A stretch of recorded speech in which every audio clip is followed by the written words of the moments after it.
Hello guys, welcome to my channel. Today we are going to see how to resolve Microsoft Edge web browser is freezing or crashing when attempting to open up a PDF file. Let's fix it guys.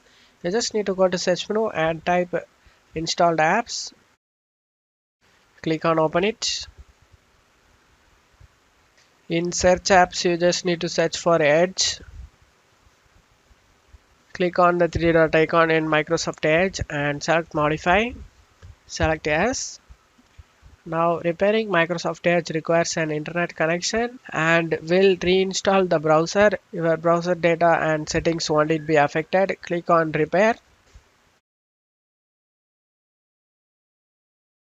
Once that done, Microsoft Edge should relaunch guys. Hopefully your issue has been resolved at this point. I hope this video helped you guys. If the video helped you, don't forget to leave a like guys. You can also subscribe me and support me guys. Thank you.